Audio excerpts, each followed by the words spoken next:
Hollywood Feed is open, and we're now offering curbside pickup at all of our stores. It's as easy as selecting your store, picking your products, and checking out online. Visit HollywoodFeed.com to place an order. Hollywood Feed, a different breed. At Hollywood Feed, we believe in doing what's right. Which means not only providing you with quality products, but also the lowest prices, guaranteed. You are more than a customer. You are a part of the Hollywood Feed family. If you find our products cheaper somewhere else, let us make it right. We'll price match any competitor, even Amazon, even Chewy. At Hollywood Feed, we are a different breed. With Hollywood Feed's same-day delivery, your pet won't ever have to wait for their food. Here's what our customers are saying. It never ceases to astonish me how you can deliver so fast. Fast service, and I feel like Hollywood Feed has our fur babies covered. Within 45 minutes, it was at my door. With over 20,000 five-star reviews, you don't have to take our word for it. Our customer service is just that good. Hollywood Feed, a different breed.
With Hollywood Feed's Price Match Guarantee, you'll always get the best products at the lowest prices. We'll gladly price match any competitor's price on identical merchandise, even Amazon, even Chewy.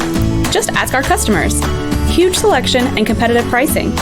Absolute best prices on dog crates. They'll price match anything, even products online.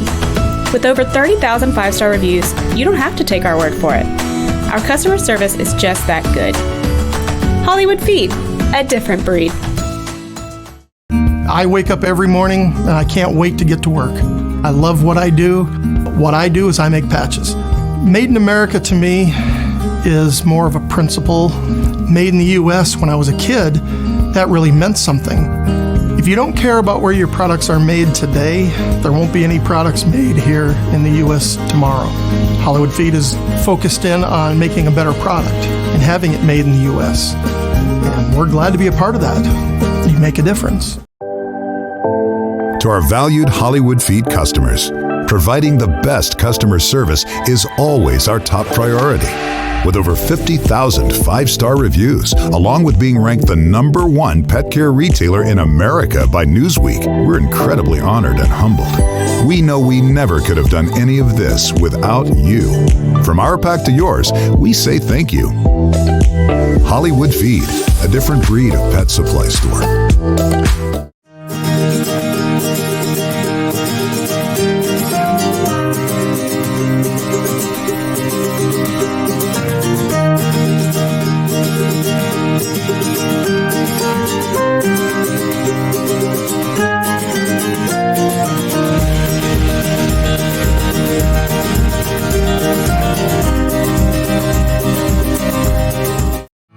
Hollywood Feed is open, and we're now offering curbside pickup at all of our stores. It's as easy as selecting your store, picking your products, and checking out online. Visit HollywoodFeed.com to place an order. Hollywood Feed, a different breed. At Hollywood Feed, we believe in doing what's right. Which means not only providing you with quality products, but also the lowest prices, guaranteed. You are more than a customer. You are a part of the Hollywood Feed family. If you find our products cheaper somewhere else, let us make it right. We'll price match any competitor, even Amazon, even Chewy. At Hollywood Feed, we are a different breed. With Hollywood Feeds same-day delivery, your pet won't ever have to wait for their food. Here's what our customers are saying. It never ceases to astonish me how you can deliver so fast. Fast service, and I feel like Hollywood Feed has our fur babies covered. Within 45 minutes, it was at my door. With over 20,000 five-star reviews, you don't have to take our word for it. Our customer service is just that good. Hollywood Feed, a different breed.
With Hollywood Feeds Price Match Guarantee, you'll always get the best products at the lowest prices.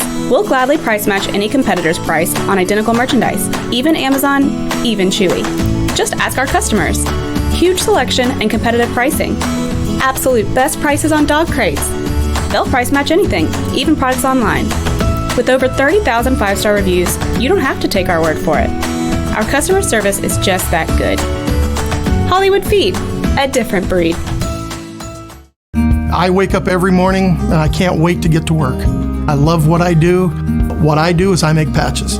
Made in America to me is more of a principle. Made in the U.S. when I was a kid, that really meant something. If you don't care about where your products are made today, there won't be any products made here in the U.S. tomorrow. Hollywood Feed is focused in on making a better product and having it made in the U.S. And we're glad to be a part of that. You make a difference. To our valued Hollywood Feed customers, providing the best customer service is always our top priority. With over 50,000 five-star reviews, along with being ranked the #1 pet care retailer in America by Newsweek, we're incredibly honored and humbled. We know we never could have done any of this without you. From our pack to yours, we say thank you. Hollywood Feed, a different breed of pet supply store.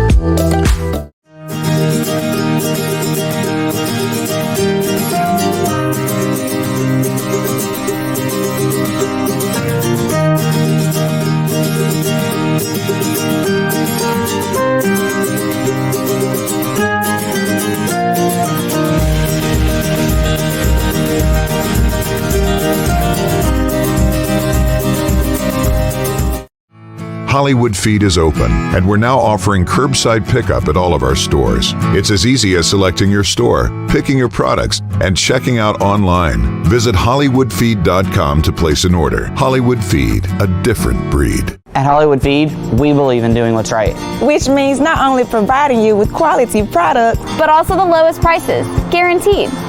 You are more than a customer. You are a part of the Hollywood Feed family.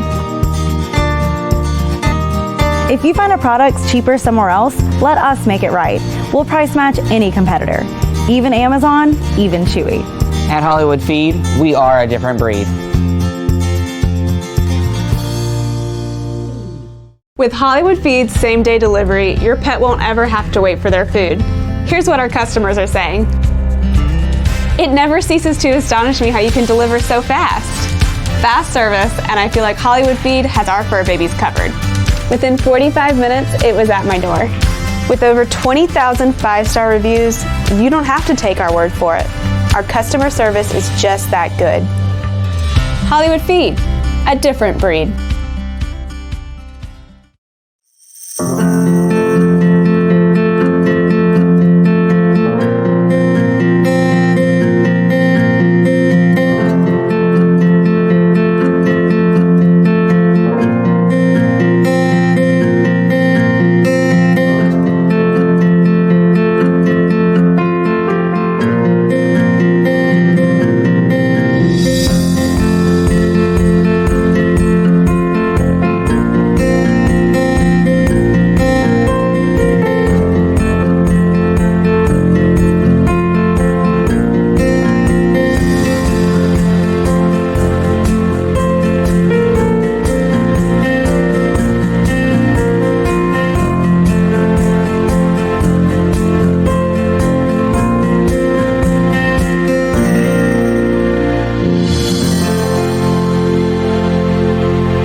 With Hollywood Feeds Price Match Guarantee, you'll always get the best products at the lowest prices. We'll gladly price match any competitor's price on identical merchandise, even Amazon, even Chewy.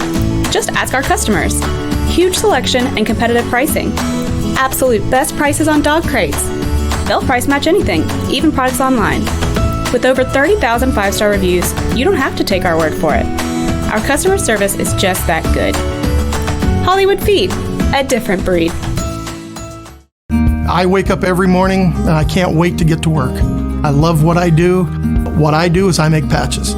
Made in America to me is more of a principle.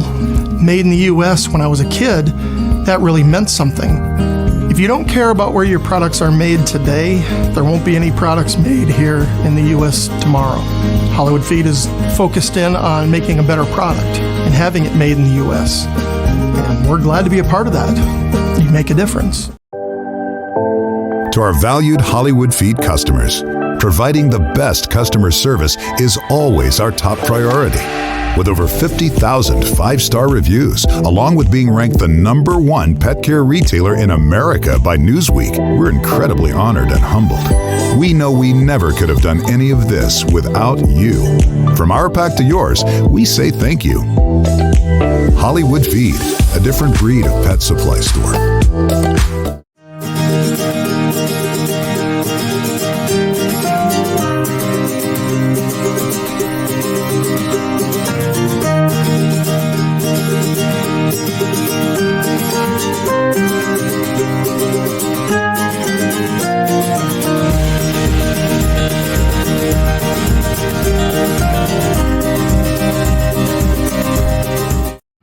Hollywood Feed is open, and we're now offering curbside pickup at all of our stores. It's as easy as selecting your store, picking your products, and checking out online. Visit HollywoodFeed.com to place an order. Hollywood Feed, a different breed. At Hollywood Feed, we believe in doing what's right. which means not only providing you with quality products, but also the lowest prices, guaranteed.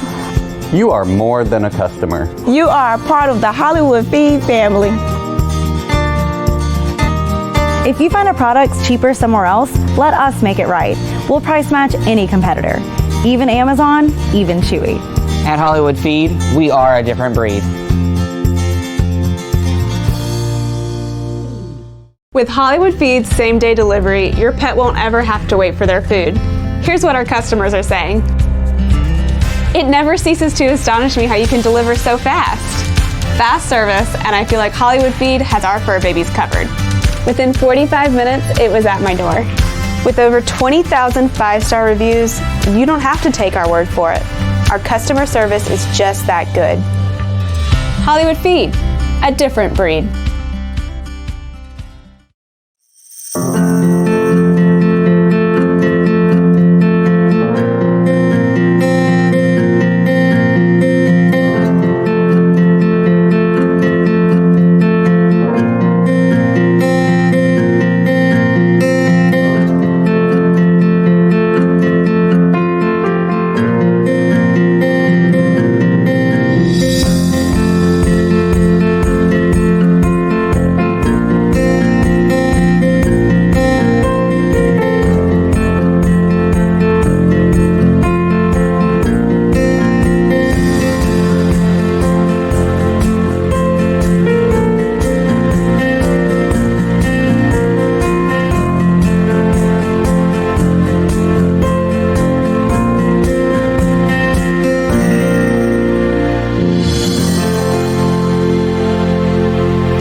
Good evening, and thank you for participating in the Hollywood Feed University Lecture, Pet Fostering 101.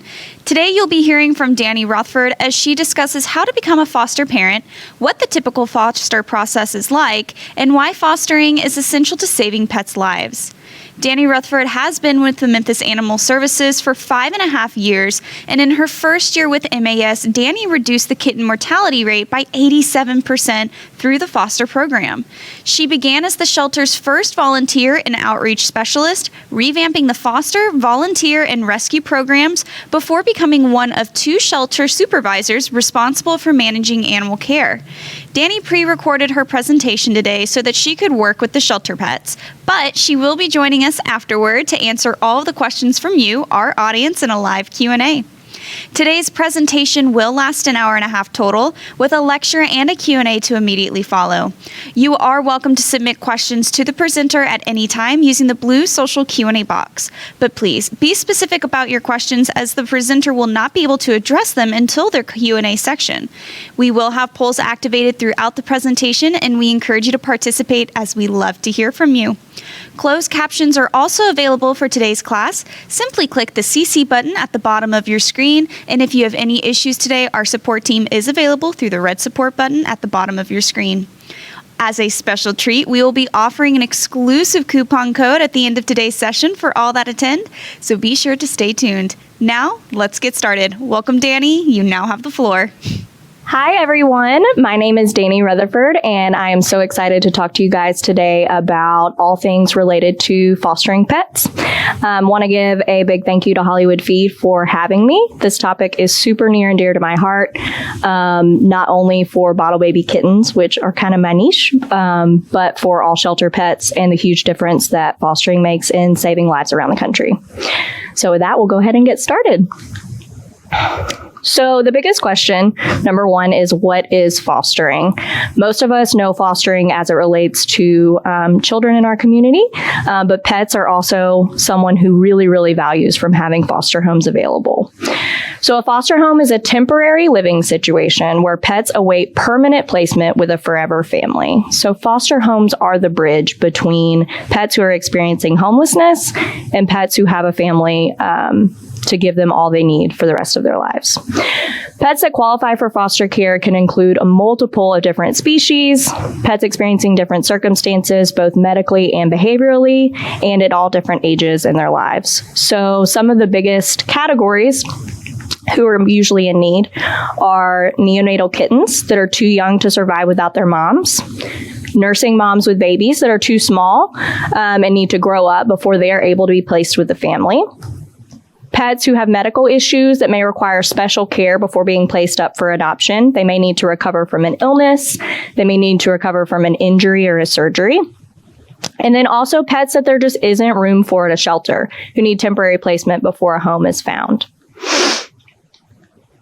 No matter what species of pet you're fostering or what age, there are several duties that are consistent across the board. So providing a safe, loving, caring, clean environment, providing food, water, shelter, love, and enrichment to that pet. Enrichment is one that's often overlooked as a basic, but it's a very essential part of a pet's well-being. Providing socialization and exercise, and also providing transport to and from any necessary appointments, adoption events, things like that. Animal shelters across the country, not only in Memphis, but lots of other places, are limited by space. And space is a huge factor with overcrowding and the number of lives that are saved. So the number of animals that are able to be saved in those shelters, in those communities, is directly proportional to the people who are opening their hearts and homes to being foster parents. We often hear at animal shelters, just build a bigger shelter, just get more kennels, make pop-up crates, do all of these things. Those are always going to be filled. Space is always going to be an issue. But with homes, we are nearly unlimited in the amount of space that we can create for these pets that need somewhere to go. And many pets are only limited by space and time and just need a little bit longer in one of those places in order to find a forever family.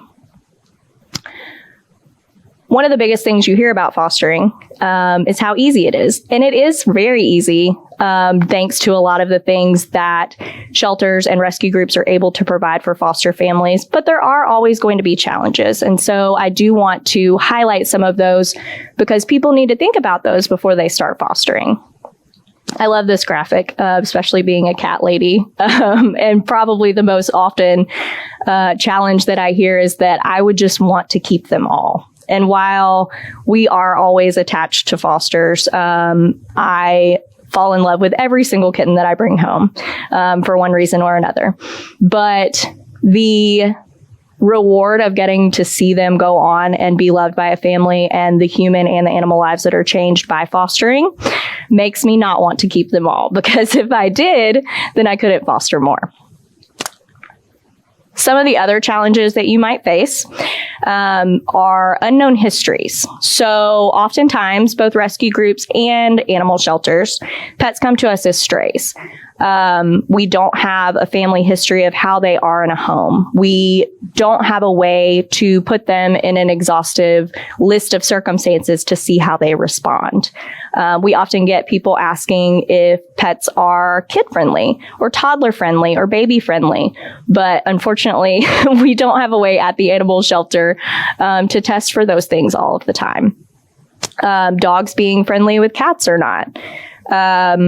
How do they respond to crate training and things like that? Those are often big question marks for us because most of the animals that we get do come from being strays. Also, medical history.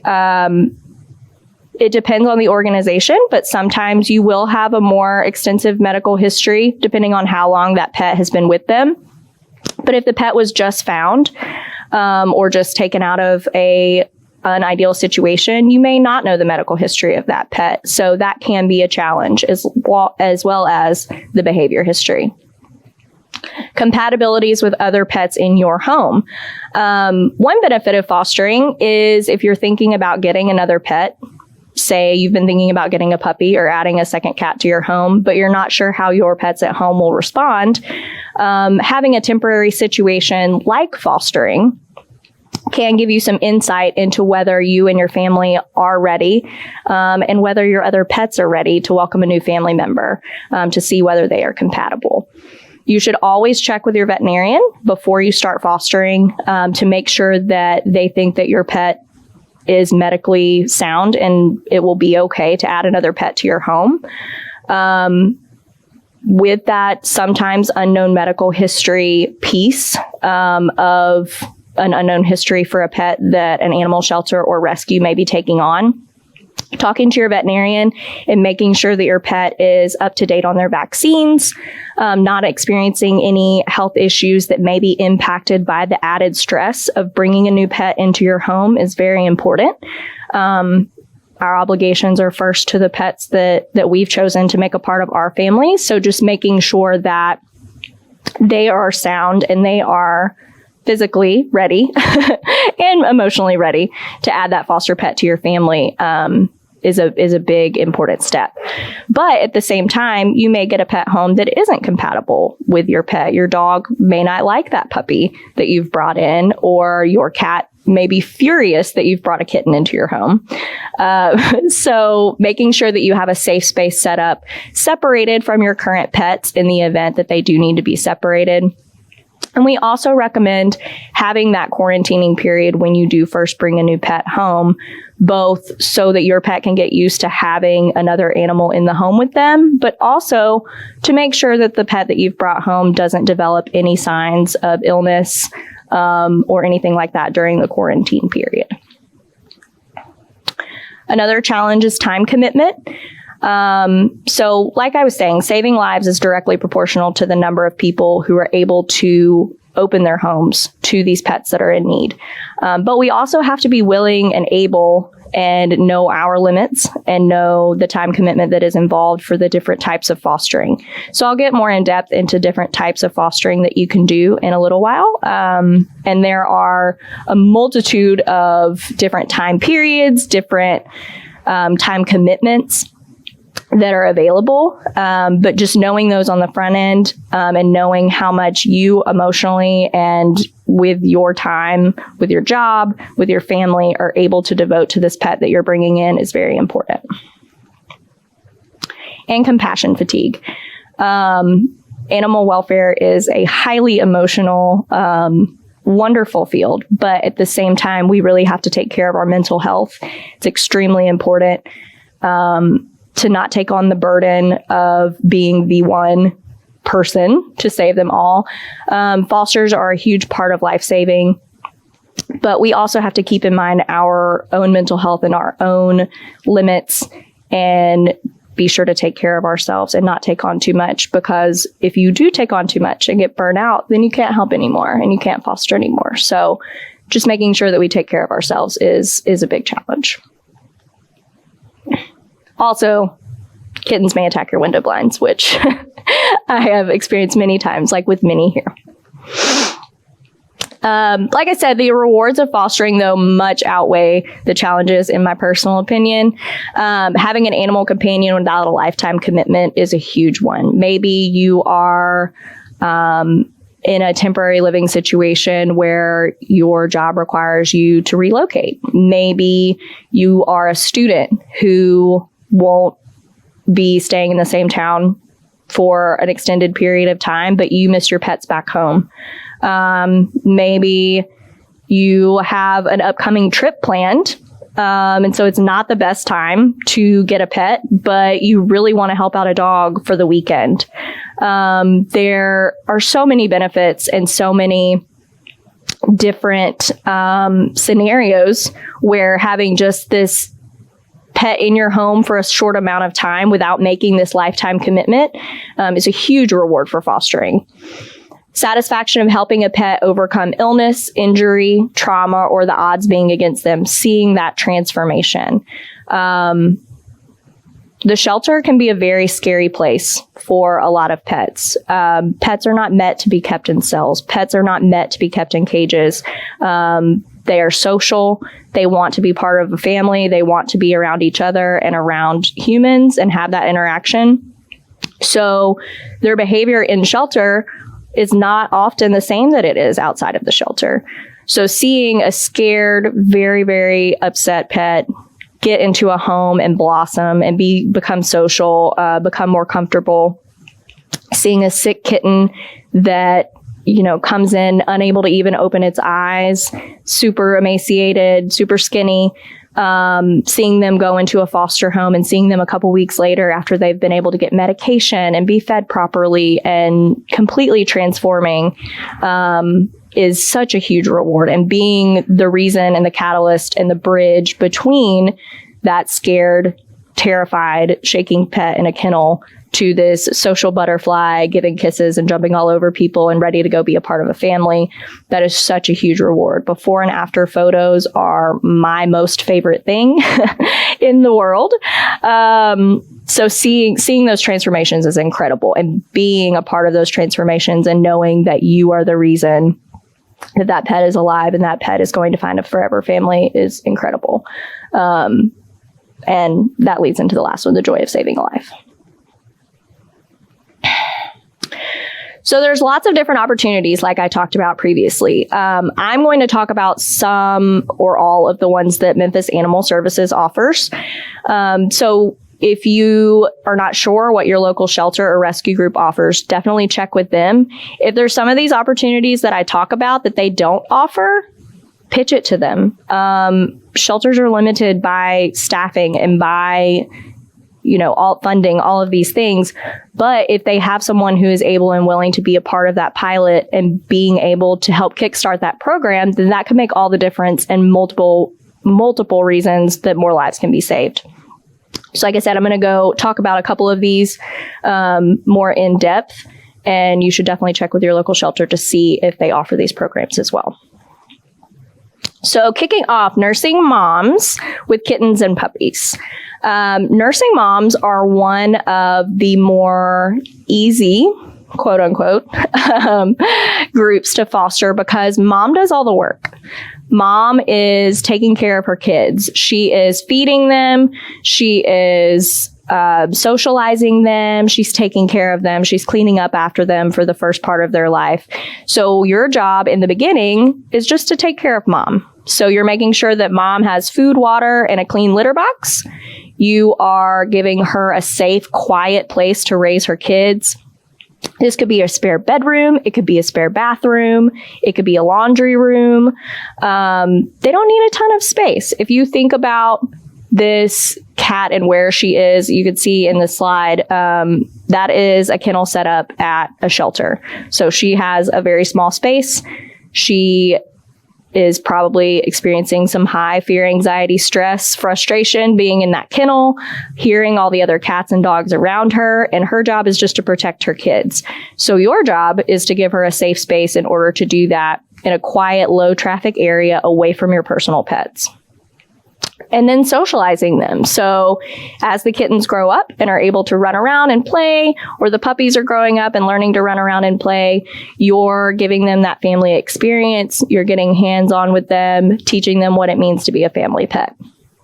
And finally, keeping an eye out for issues. So you're weighing the kittens, making sure that they're gaining weight and they're growing. You're letting someone know at the organization you're fostering for if you see any issues arise. But for the most part, mom is doing most of the work in this situation. So this can be from beginner to intermediate. You may have never fostered before. This would probably be a great first foster experience for you because you're mostly taking care of mama cat or mama dog, and they're doing the rest of the work. Time commitment is usually from 4 to 8 weeks. So at our shelter, when puppies and kittens are 2 months old, 8 weeks old, they're old enough for spay-neuter surgery and able to go onto our adoption floor to find homes. They're still nursing up until that point. We try to keep them with their family unit up until that point so they can learn from their mom, learn how to behave like a dog or a cat, and keep learning from their siblings. So that time commitment could be anywhere from 4 to 8 weeks. Other opportunity are just kittens or cats. So bottle babies is, like I said before, where my heart lies. I love bottle kittens, but if you love sleeping, bottle kittens are probably not the route you need to take. So bottle babies need fosters. Little kittens, so kittens that are under 8 weeks old, they could be eating on their own at this point. They could not need, those round-the-clock feedings, but they still need someone to check in on them to make sure that they're eating, provide them with regular food, and just make sure that they're growing and developing properly.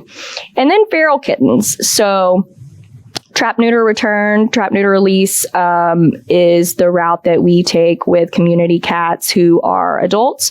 But for young kittens that can still be socialized, foster homes are super necessary to getting them the hands-on care that they need to know that they can be a family pet and to see if they are able to assimilate into a home.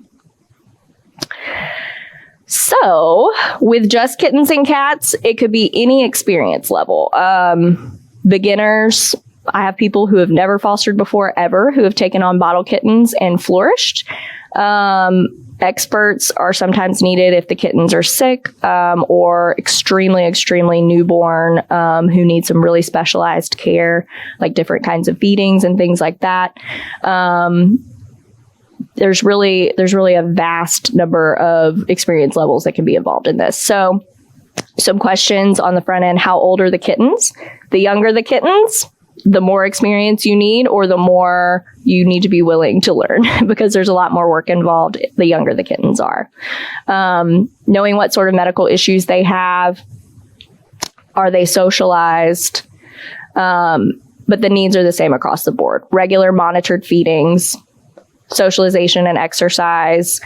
Probable are going to need medications. They're going to start their wellness while they're with you, their vaccines, their dewormings, and things like that in coordination with whatever veterinary clinic your organization is working with. So when you're fostering young kittens, it is very likely you're going to be administering some medications. And then a safe indoor place to learn and grow.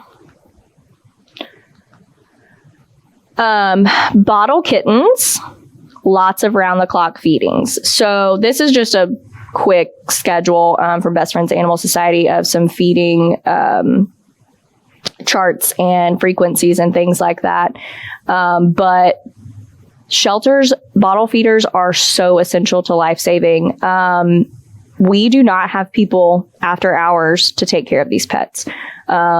We have scheduled shifts just like any other job, but overnight there is no one at the shelter to feed these babies. So when bottle kittens come in, it is all hands on deck to get them fed, get them warm, and get someone able to take them into their home. Often, even if it's just for a night or two, you should be able to help out your local shelter. Because even if you can't do long term, there's not a lot of people in the position where they can wake up every 2 to 3 hours for the next 3 weeks to feed someone or take them to work and things like that. So even if it's just temporary that you're able to help, that is still huge and very needed in order to save the lives of these tiny kittens. So bottle feeding kittens are, they need to have a special diet, so kitten milk replacement. There is a variety of different brands and formulas and things like that, but it is a formula that is mixed and given to them either in a bottle or a syringe. Newborn kittens need to eat every 2 to 3 hours, and that includes overnight. And as they age, that time difference spreads out a little bit each week that they're alive. Once they are 4 or 5 weeks old, they start experimenting with wet food and with dry food. So you can start weaning them, but bottle feeding continues until they're kind of ready to transition to cat food on their own. Keeping them warm is also a very essential part of taking care of them. So either with a safe heating pad or a heating disc, something in order to maintain that body temperature that normally the mother cat would be assisting with. But in her absence, we kind of need to take on that role. And then also stimulating them. So kittens that are very, very young are not able to use the bathroom on their own. And so the bottle feeder takes on the role of that mother cat and stimulating them to use the bathroom at those feedings as well. Kittens can often at this age be kept in a very small bag or basket, something like that. I have a little like satchel purse that I take to work with me when I have bottle babies that they stay at my desk in. But your time commitment is extremely large in this instance if you're fostering bottle kittens, but the space involved and the impact that it has on your other pets at home as far as interacting with these babies is minimal. So kittens, bottle kittens, extremely, extremely important to have fosters for them. There is no way for them to survive at a shelter setting without bottle feeders and foster parents. It doesn't take a lot of space, as I said before, to foster kittens. This is a photo of Gunner. He was my very first foster kitten that I took home right after college. This is a little double-decker kennel that I kept in a closet of my very, very tiny apartment that he stayed in while I was at work. And then he got to free roam with me at night and my other cats. But it has a litter box. It has multiple levels with beds, with food, with toys. And this stayed in a closet. So it doesn't take a lot of space. It could be a spare bathroom, which is easy cleaning, a spare bedroom. You could set up a very large dog kennel to house small kittens, or they make playpens as well that are very cute that can zip over the top to keep them in. And it also doesn't take a lot of funds. So many shelters and organizations do provide the supplies involved, but they rely very heavily on donations. So a lot of times you will be able to get those essential supplies needed to foster through the organization. You'll just need to ask them ahead of time. Bedding as well, and a kennel. It's just some cute little pictures for you from this. So this kitten, this was the first night that she came home from the shelter. She was found all by herself. She was very dehydrated. She was weak. She was not able to eat or drink on her own. She needed some medical support with some fluids and heat support and some syringe feeding to get her going again. But just 3 weeks later, you can see how much she's improved. Her attitude really started to shine at that point. And then she was adopted shortly thereafter and is still in her wonderful home.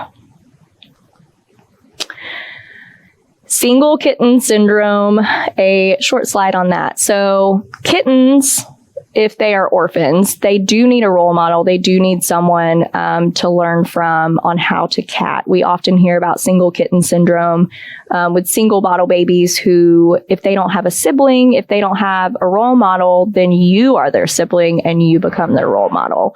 So it's very, very cute when you have that one little lonely baby who is playing with you and biting at your fingers and rolling over and rabbit kicking you when they're the size where they can fit in the palm of your hand.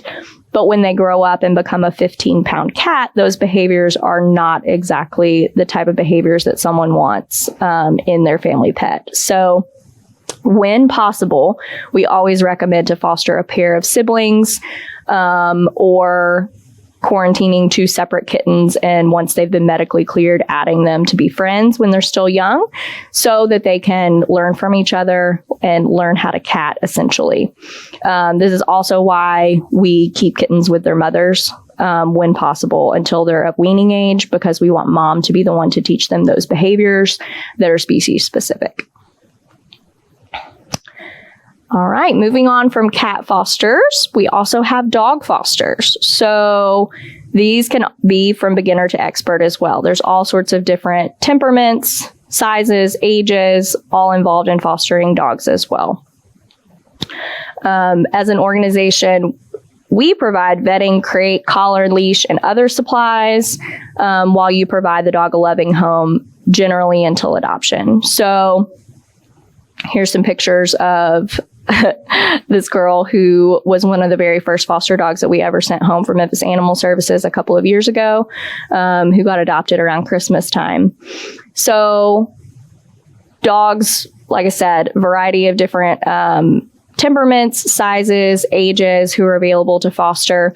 Knowing those things ahead of time is very important. We always encourage you to go and meet the foster dog to see if they're going to be a good fit for your family and what you're looking for in a temporary family member. And fostering them until adoption, get a good feel from the organization that you're fostering for how long they think that this could take. Marketing your foster pet is really important to that timeline and getting them adopted. So getting good photos, getting videos, getting biographical information that you can share with the organization to help market them, as well as sharing them with your friends and family to try to find them a home. The goal of fostering is to be that bridge and to find them a family if you decide not to personally adopt yourself. So having those marketing materials, having that really good biographical information is very, very important in order to find them a home. Fostering until adoption means that you have that pet with you until a family is found. So obviously, the organization is probably experiencing some kennel space issues if they're a shelter. Rescue groups often do not have a physical location to house pets and rely on boarding at vets' offices if it is an emergency and they need a temporary place. So making the commitment to foster that pet until adoption really means that, unless there is an emergency that comes up. So knowing ahead of time that you're making that commitment and kind of knowing what that time frame is going to be involved. Like, is this a dog that you see getting adopted quickly, or is this a dog that may need some medical assistance, may need some behavior modification, may need something else to help get them ready for adoption? So it may be a longer term commitment. So knowing that question ahead of time is very important. Some other transport opportunities, some other foster opportunities for dogs include transport fostering. Often shelters in the South are linked with organizations in other parts of the country who are not experiencing the overpopulation issues that we are here. And so we are able to transport pets from our shelters to other shelters in order to find homes. One thing that makes that easier and better overall is being able to place those pets that are going to those other organizations in temporary foster homes, so that they can be in a home environment and out of the shelter. Their kennel can be used for an incoming pet to help save even more lives. And again, we get that biographical information that we can share with the receiving shelter or rescue group so that they can find a home for that pet quickly and know the type of home that they need to go into. Again, for our specific organization, we provide the vetting crate, collar, leash, and other supplies while you provide a home. That's going to vary depending on who you're fostering for. But looking into these short-term opportunities, they're much more concrete on the time frame. It could be a couple of weeks. It could even be a couple of days that is only needed until that pet can go to another organization or go to another home. So that temporary transport fostering can be a very short, easy way to get involved. Also fostering for a rescue. So there are many nonprofit organizations throughout the country that are not brick and mortar based, that do not have a physical location, but they are rescue groups who save pets both from shelters and from other circumstances, either as strays or owned pets who need a new home. And rescue groups are often able to provide more support in some circumstances, depending on what their organization is about. So fostering for a rescue group rather than fostering for a shelter is also an option. There's lots of questions, whether you're fostering for a rescue or for a shelter, that you should definitely ask on the front end to get a better picture of what commitment is going to be involved from you, what questions that you have about the specific pet to help your foster experience that we recommend asking. So first question is, how long am I expected to foster the pet? Is this a temporary situation like an overnight? Is this a weekend foster situation? Or is this, I'm fostering this pet through its heartworm treatment until it's adopted, and that could take months. So knowing that ahead of time and knowing what commitment you are putting yourself out there for is very important. And an organization should be able to give you a rough estimate of how long you're going to be fostering. What supplies and what support do you provide for a foster home? So as I said, we're able to provide supplies based on donations and what's available. We try to provide every single thing that you need for fostering, whether it's a crate, food, bedding, collar, leash, all of the essentials, behavioral support, medical care, preventative care, all of these things. You need to know ahead of time what the organization that you are fostering for provides and what you as a foster parent are going to be expected to provide. What vetting do you provide for foster pets? Does this include your monthly preventatives? So are you providing only basic medical care? Am I expected to provide flea and tick preventative and things like that? So you want to know ahead of time what they are going to provide to help you estimate what is going to be involved for you. How will my foster pet be marketed for adoption? So, as I said, you play a vital role in helping market your pet for adoption by getting that biographical information, photos, videos, and things like that to share with the organization that you're fostering for. But you want to know on their end, what are they going to provide in terms of marketing? Do they have social media pages where your pet will be marketed? How can you help them get the best things that they need, the best footage that they need to feature that pet on social media? Do they use programs like Pet Finder, different marketing websites? Do they have a website? How best can you support them, and how best can you help your pet find a home? If they don't have any of these marketing opportunities, then how is your pet going to get adopted? And asking those types of questions. What are your adoption requirements? Adoption requirements vary across organizations. It could be a very extensive application with a lot of hard questions and a lot of requirements of fencing, of vet checks, things like that. Or it could be a much more simple process. So knowing that ahead of time when you're taking home a pet for an organization is very important. Often we're marketing to our friends and family. It's very rewarding and fun when, your best friend adopts your foster kitten, or a family member adopts your foster dog, so that you can keep up with them and you get to see them and their progress and updates on them and stay in touch. So knowing those adoption requirements ahead of time can be helpful in helping you market your foster pet and knowing whether you want to foster for that organization. Will I be involved in the adoption process? So will you have the final say in where your foster pet goes? Will you have input?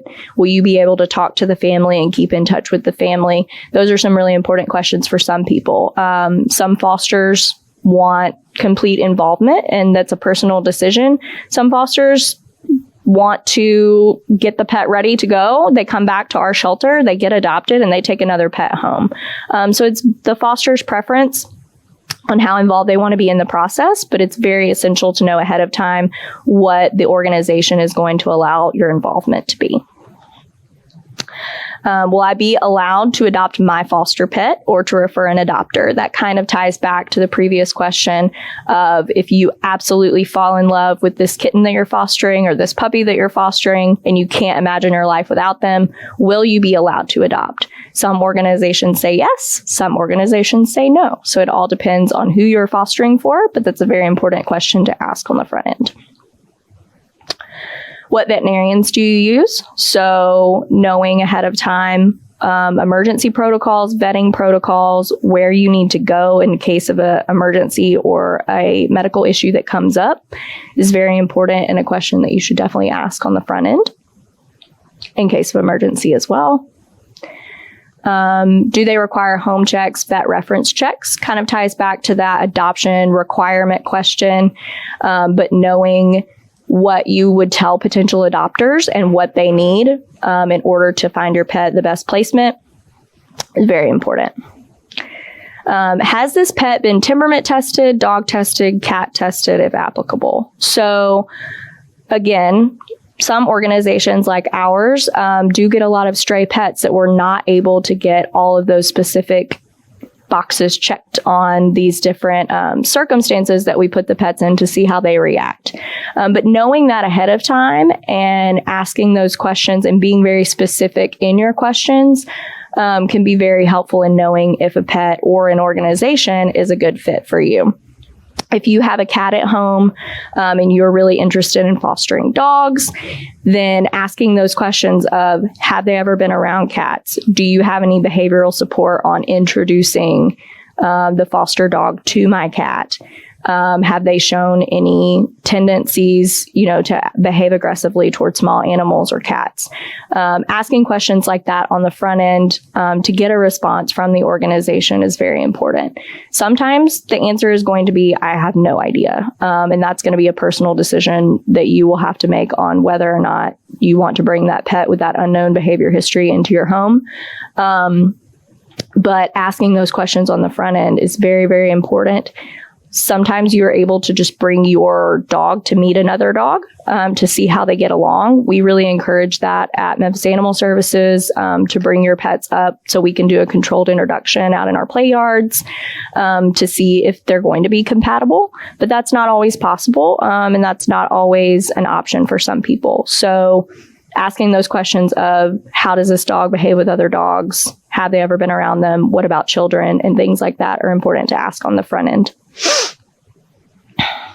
Does the pet have any known medical issues? So getting a medical history for the pet that you're fostering is important, both so you can take the best care of them that you can, and knowing the commitment of, are you going to need to go to multiple vet appointments, or is this going to be ongoing? And then also reviewing that before you take them home to your animals at home. And then also, what questions did they ask you? I went over a lot of questions that you should ask before you foster. But what questions did they ask you? Did they ask about your pets at home? Did they ask about your pet ownership history? Did they try to find a good fit for you? Or was it very, did they just give you a dog and say, good luck? Ideally, that is not what is happening. But looking at those questions that they're asking you, to know how involved the process is going to be, and to see if it's going to be compatible with where you want to be for a foster. Bottom line, fosters are an integral part of life-saving abilities, and they give shelters and rescue groups so much. They are the reason that more lives are able to be saved across the country, because we are so limited on space and capacity and what we can give pets. They help them recover from injury or illness. can help with socialization. So those shy dogs and shy cats, helping with training and behavior modifications, helping them learn to walk on a leash, helping them learn house training and crate training, helping them learn commands, all these things that make pets more adoptable and make them ready to find their forever family. You're essentially like getting them ready. That is your bridge. That is your role. Relocation, again, with some of those transport opportunities like I talked about, sometimes all a pet needs is to be in a different location to find a home.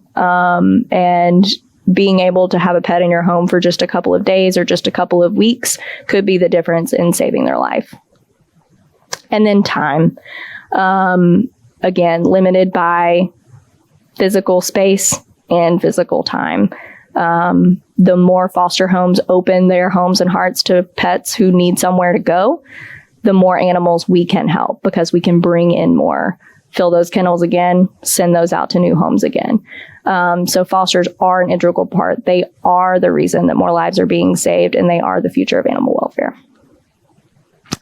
And with that, I hope you guys enjoy my presentation. If you have any questions, feel free to submit them. But overall, I hope that this gave you some information on fostering and helped you learn some questions that you should be asking both of yourself and from an organization that you're interested in, and some of the different opportunities that are available. Thank you so much for your presentation, Dani. It was so interesting to hear all about the fostering process. One of the things we have learned by working with shelters and rescues alike here at Hollywood Feed is the need that these organizations have for supplies beyond food and shelter. That is why this holiday season we have started a crate drive on our website to raise funds to provide crates to shelters and rescues that our local stores partner with. If you are able to donate any funds towards this drive, you can click on the green button that is now visible on your page or visit hollywoodfeed.com and search crate donation to do so. There you can donate any amount that you are able to towards this cause, and any bit helps as it's greatly appreciated. Okay, well, let's go ahead and look at our polls with Dani before we jump into our Q&A. Our first question was, what types of pets are you most interested in fostering?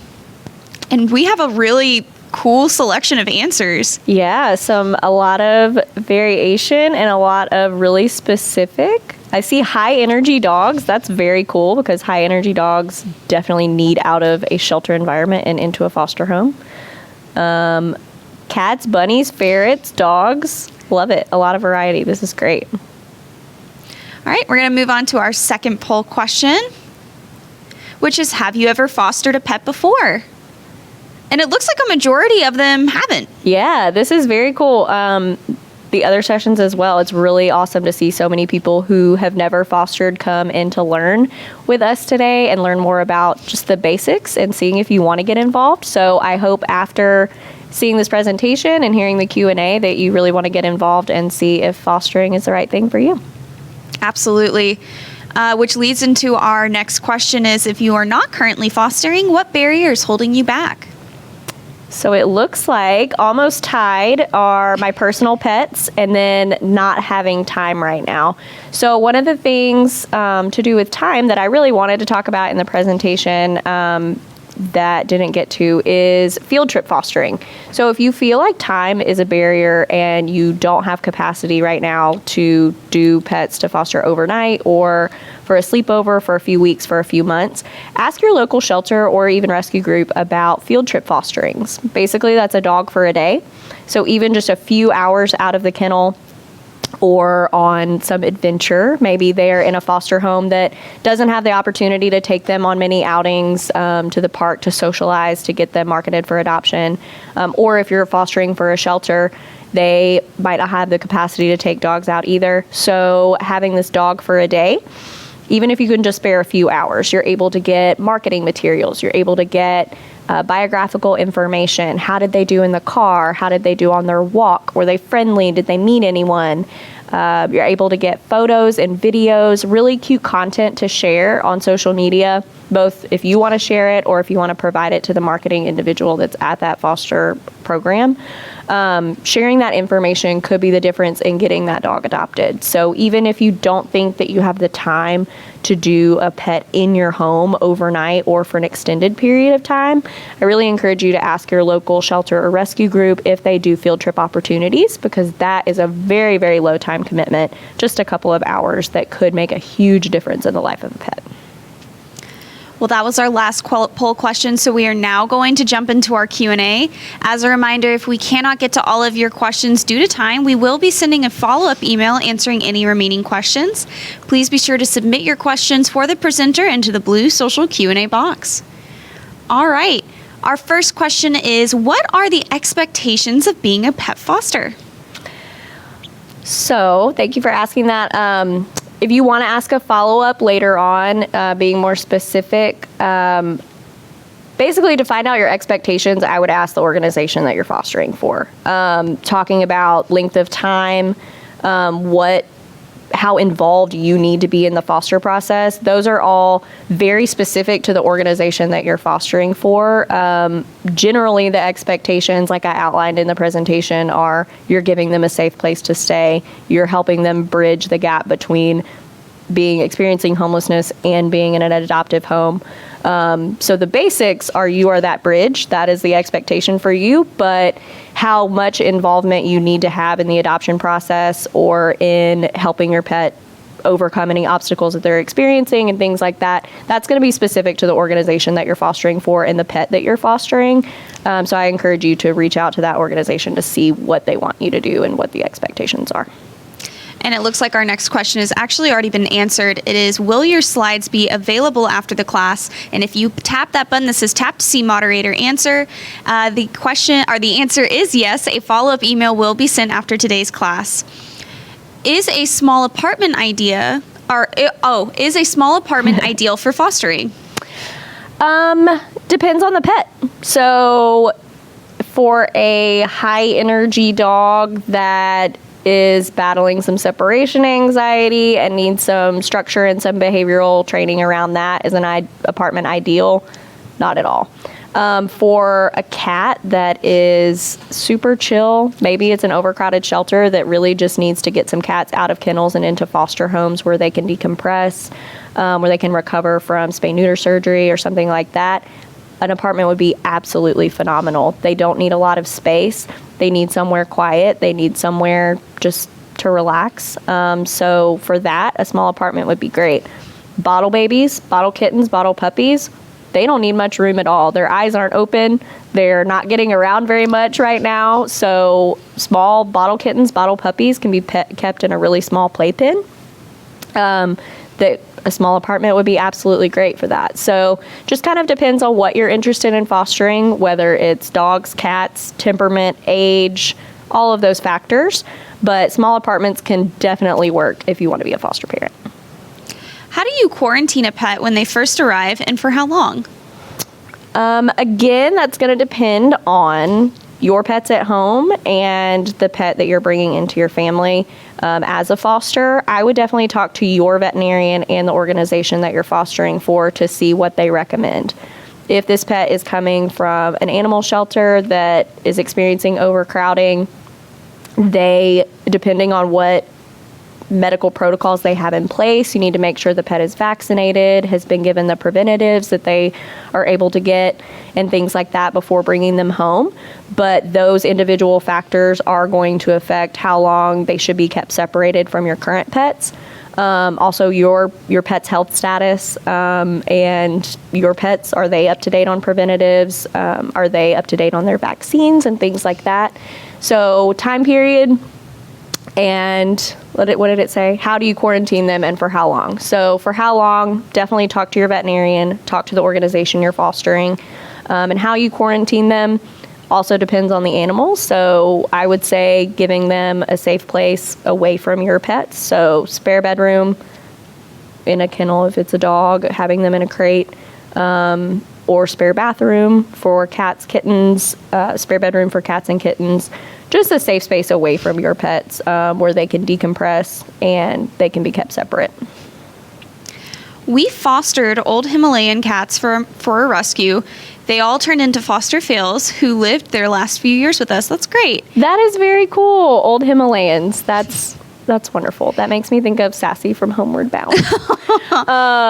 But we also call those foster wins. They're not always foster fails because those old Himalayan cats that you are fostering, I am sure that they feel like they have won the lottery. So foster win, not a foster fail, but that is very cool. Are there bottle puppies or just kittens? Yes, there are bottle puppies. We frequently run into bottle kittens, at least at our shelter. We have a lot more bottle kittens come in than bottle puppies, mostly just because of community cats, cats who are free roaming and having kittens that people may not be waiting for mom to show back up, or something could have happened to the mom where whatever that community member felt like they needed to get those kittens in and get them to safety. But there are sometimes instances where either mother dogs pass away unexpectedly. They may be in such poor condition that they're unable to care for their puppies. If it's a cruelty situation or some situation where the health of the mother dog is in jeopardy and they need supplemental feedings and things like that. Or it could be a situation where we don't know how this puppy got here, but this is a 3-week-old puppy that one of our animal control officers got called out because it was found in someone's yard and no one could find the mom. There's all sorts of circumstances that come up, but there are bottle puppy situations. We just don't run into it as often as we do for bottle kittens. When fostering dogs, must you crate train? My dog was a rehome and rescue, and he had some serious crate trauma. It was used as a form of punishment and had a very negative association. That's super unfortunate for your dog. I hate that caused so much trauma for him to where he reacts negatively to the crate. Talk to the organization that you're fostering for. It's not always necessary, but having a safe place to separate your dog and a foster dog is always recommended, just as a precaution, especially in the beginning. Dogs need foster homes and come into shelters and rescues from so many different circumstances. It could be a dog who their former pet parent has passed away. It could be a dog that's never been crated in its whole life, has always lived in a home, is housebroken. You could get that unicorn foster dog that doesn't need to be crated. Or you could bring home a puppy, and for their safety, it's probably best that they be crated when they're unattended, unless you have a beautiful padded room that has absolutely nothing for this puppy to get in trouble by eating or chewing on. We just don't want them to harm themselves. So definitely circumstantial, definitely case by case. Talk to the organization that you're fostering for and see what behavior support they have around that and what they recommend for the specific dog. And that's what I would go with. Do rescues provide financial assistance when fostering pets? Rescues and shelters, again, case-by-case thing. The majority of them do provide supply assistance and with veterinary care for the foster pets that are in their home. At Memphis Animal Services, we have an amazing donation closet and partnerships with great organizations like Hollywood Feed, who help us supply foster parents with crates, food, toys, collars, leashes, litter boxes, formula for kittens, all of those supplies that are needed. But we are limited. So if we run out of those, then we may not have a crate to give you today if we don't have one in stock. And vet care as well. Like, we provide the vetting that is involved. We have a shelter clinic that does wellness and basic veterinary needs for our foster families. And most rescues are going to do the same. I think that's what your question means. If it means, do you get paid to foster? Not usually. But as far as the supplies that are involved and the vet care, financially paying for that, the majority of shelters and rescues are able to help with that. You may have shelters who aren't able to do that if they're, if they don't have the funding for it, because shelters are often city run with a budget. So just check with them on the front end to make sure that the expectation is in place of what is going to be expected from you financially, to see what they say before you jump into it.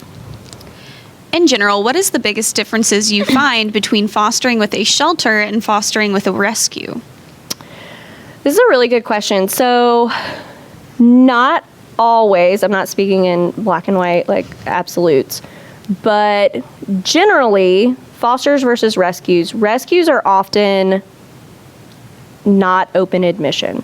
So rescues get to choose what pets they bring into their organization generally. So if they get very full, if they have a lot of really hard to adopt pets right now and need to pull some easier pets, if they have a lot of teeny tiny kittens and so they need to pull some older cats, things like that. Like they have control over what is coming in, and they're able to gauge their intake on the resources that they have right now, right? So they're able to provide more specific support. As a shelter, we are open admission, so we are always full. We are always very, very full. And we don't have that one-on-one support. We have a foster team that right now is responsible for around 500 pets in foster care, with 2 people.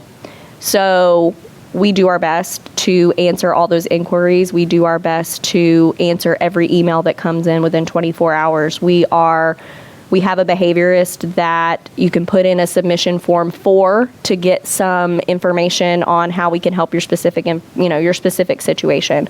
But I don't have someone who can come to your house and spend 3 hours doing dog introductions with you, with the pets in your home, and provide you so much hand-holding support that some dogs and cats need and some foster parents need. Rescue groups often are able to do more supportive around those specific things, if that makes sense. So both are extremely important. Rescues help bridge the gap in pets that are not able to necessarily be helped by the shelter, but need more support, more behavioral support, more medical support. Often shelters cannot do extensive orthopedic surgeries for a dog that was hit by a car and has a broken leg. But a rescue group could step in, do the fundraising, help that dog, and put it in a foster home for a few months so that it has a chance to find a home. So again, it's not speaking in absolutes. Some shelters do have amazing support and amazing programs where they are able to have those very extensive, lengthy supporting roles. But many shelters are not able to do as much as maybe a rescue partner could. So we ask our rescue partners to help those dogs who, have more medical than we're able to help, or maybe need a little more behavior support than we're able to provide at the shelter. And those behaviors that we're seeing, they need some more one-on-one training and things like that.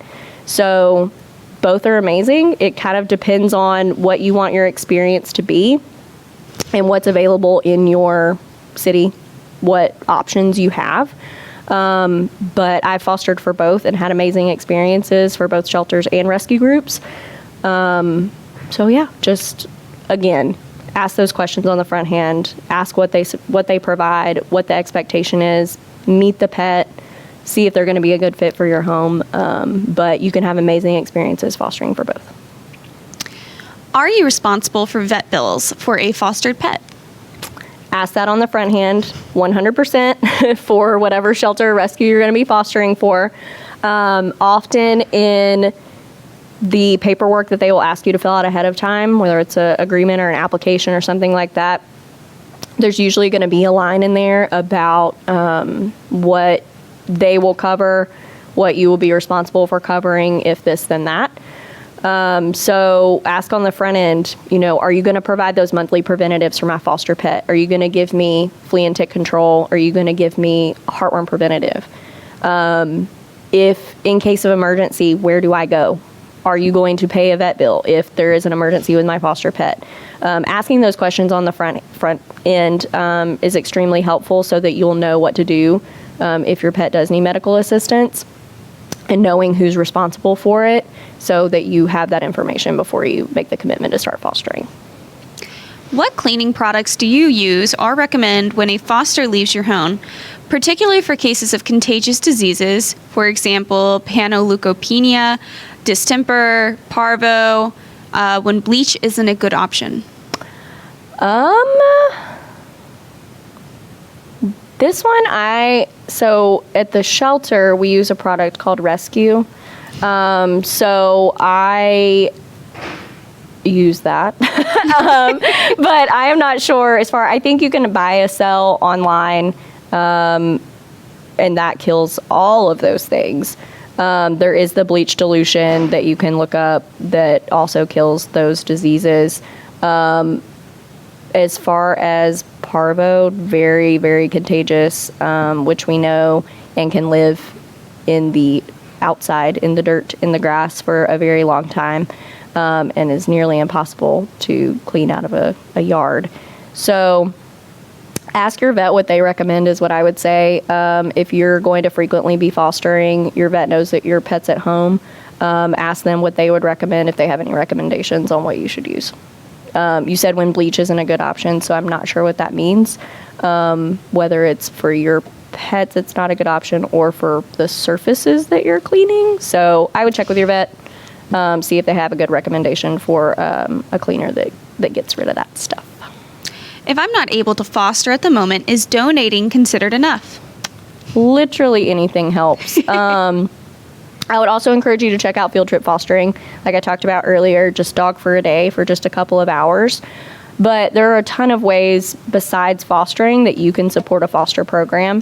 From simple things like donating, running a donation drive, telling your friends about fostering, asking if any administrative help is needed, even if it's just for an hour. We have volunteers sometimes come into the shelter to organize our foster closet. Our foster closet after a busy weekend when we're, begging for people to come and foster dogs because we're so full, it looks like a bomb went off. There are pieces of crates, there are bags of treats, there are dog toys everywhere, there's pee pads everywhere. It just looks like a bomb went off. So having someone say, hey, I've got an hour of my time, how can I help the foster program? Hey, do you want to organize our foster closet? And our team cries with joy because they're so happy about it. So there's so many ways that anything is enough. I mean, fostering is not always a possibility for everyone, but there are always even the smallest ways that you can help. Donating is definitely one of them, but other administrative or little volunteer tasks that don't even necessarily have to be hands-on with the animals, but make a huge, huge difference when it comes to the foster program. How long is too long to leave a dog at home alone for? I can be away for a long time since my work commute is an hour and a half. Kudos for the long work drive. Oh my I cannot imagine an hour and a half to work. I think my 15 to 20 minutes is long sometimes. My husband's commute is 1 minute, so very jealous. So an hour and a half commute, woo. Again, depends on the dog. Depends on the age of the dog. Depends on the health status of the dog. I would just let the organization that you're fostering for know, hey, this is my circumstances. This is how long I'm away from home for. Do you have a dog that you think would fit in this environment? Because a puppy is not going to be able to wait that long. And if you're trying to make this puppy the best it can be to go into a new home, and house training is an important part of that, then a puppy is not going to be probably what you want to bring home for a foster. But just talk to the organization and see if they think that they have a good fit that could handle being at home for an extended period of time without you. What is the best way to introduce a foster to the dogs in the household? Backyard or inside the home? So we usually recommend a neutral introduction, so not inside your home, to ward off any territorial resource guarding of this is my house, who are you, stranger? We encourage people at Memphis Animal Services, we let you bring your dog to the shelter to do a meet and greet. And I know that sounds scary for some people, like, oh, bring my dog to the shelter. But we have play yards outside. You don't even have to come in our building. We just let you in the side gate. It's just like going to the dog park. We walk you down the sidewalk, take you into a yard. Our staff is trained to do those dog introductions off leash so that the dogs can use their natural body language. They can speak to each other in dog. Sometimes people want to introduce dogs on leash to each other, and that's not how dogs say hello. So we want them off leash if it's safe to do so. We're reading their body language. We're seeing how they interact with each other and seeing if their play styles are compatible, if we think that they're going to be a good fit. If you can't bring them to meet in that like neutral location, then sometimes taking them for a walk together before you bring them in the house or into your backyard. That way they're also on a neutral territory. They're getting to experience that walk together. They're getting used to being around each other without putting them into a small enclosed space that your dog already has ownership of. But definitely talk to the organization that you're fostering for. Ask them how they do their introductions. Ask them how they think that this specific dog that you're going to foster, how they think that you should do that introduction, and if they have anyone who can assist in that. If it's a shelter, can you bring your dog? If it is a rescue group that doesn't have a brick and mortar facility, do they have someone that could bring the dog over, or could you bring your dog to wherever to go meet them? But how are they going to manage that introduction, and what do they think the best option is? Is foster failing considered a bad thing in the eyes of shelters and rescues? I love this question because I get to say foster win again. We like to say foster win, not foster fail, because failure implies that it's a negative and that something bad happened. Do we want people to continue fostering? Absolutely. But do we ultimately... We all have the same goal. We want the pet that you're fostering to be in a loving family that is going to give them a great life. So if that life is you and you absolutely cannot live without them, then that is fine. Then I love that and we will celebrate that. But if you absolutely positively love them and want to continue fostering and want to help them find a new home, then we absolutely love that too, because we love our repeat fosters. We have some people who are revolving doors. Some of my really, really good friends have fostered 13 dogs throughout COVID into now. They were a revolving door for a couple of years of foster dog, get it adopted.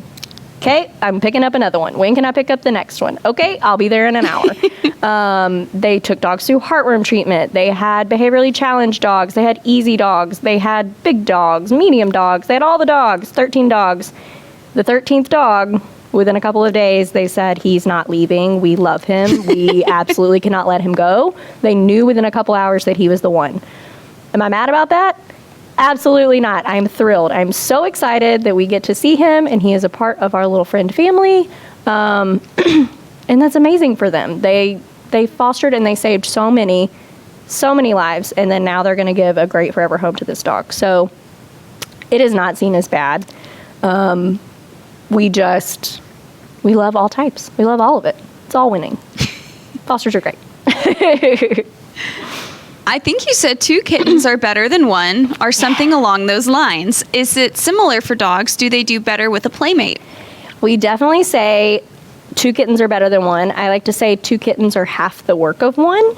A lot of people are like, no, I can only do 1. And I'm like, no, really, you should do 2. Because they're going to play together, they're going to snuggle, they're going to teach each other to cat, they're going to keep each other company while you're gone at work on your 1.5 hour commute.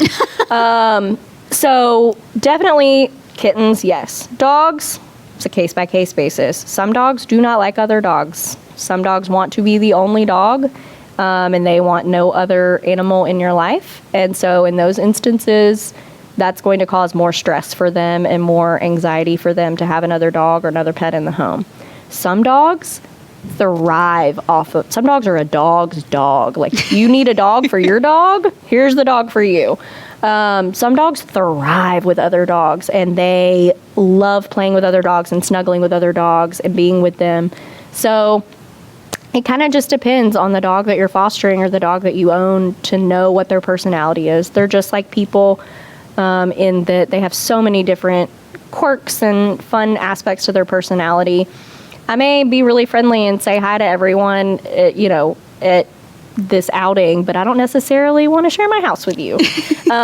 So they may enjoy the company of other dogs, but they may not really, they're not an extrovert. They don't gain energy from being around other dogs. So it just depends. Just depends on the pet. My heart has a soft spot for senior pets in those golden years. Do you have any tips or advice to a first-time foster if they choose to go the senior route? I love that so much. And here's a little plug for Kale. Kale is our longest stay resident at the shelter right now. We did a little video about him today. He's been there for 7 weeks, and he has the most precious frosted face. He's a sweet old man gentleman. So I also have a soft spot for seniors, for senior dogs and senior cats, especially those that wind up experiencing homelessness. The shelter is no place to spend your retirement. They deserve a cushy, warm bed with somebody who loves them and who's looking out for them. So my advice would, number one, be to make sure the expectations are set with the rescue or shelter that you are fostering for. I know I keep harping on expectations and making sure they're in place, but with a senior pet, you are 99.9% of the time going to run into medical issues. You're going to run into, vet visits, different medications, maybe different things that you need to do at home, special medical things that you need to do. Are they diabetic? Do they need to get this shot every day? Do they need to get fluids? Lots of medical things. So you want to know on the front end, are you guys going to cover this? Where do I need to go? And when the time does come, that if we are hospice fostering and we know that end of life is near, when the time comes that we think that it is time to say goodbye to them, what is the process for that? Do I get to be involved? And do I have input? So knowing that ahead of time so that you can kind of prepare yourself and have your list of what to do in case of, what if then, is really important. Secondly, take care of yourself. Fostering animals, animal welfare, it's all extremely high emotion. The entire field is. No matter what part of it you're in, there are emotions running high. So especially with senior pets, you're setting yourself up for loss if it is a hospice situation. So taking care of yourself, giving yourself compassion, giving yourself a break when you need one, connecting with other foster parents who are going through that as well. So whether the organization that you're fostering for could have a networking group on Facebook or something, or if they don't, there are national, you know how Facebook works. There are Facebook groups for everything these days. But find one and find people that you can relate with and talk with who are experiencing this as well, because fostering in general can be sort of isolating. You're doing this from your home, right? If you're volunteering at the shelter, you're going into the building, you're talking to people, you're walking dogs, you're interacting. When you're fostering, a lot of it is via email or via social media or online. So you're taking this pet home, but you're not necessarily seeing other people every day. You're experiencing this kind of in isolation. So especially when it comes to such a high emotional situation as having a hospice foster, and that very special unicorn person that it takes to do that, find other people who are experiencing that, because you need to take care of yourself.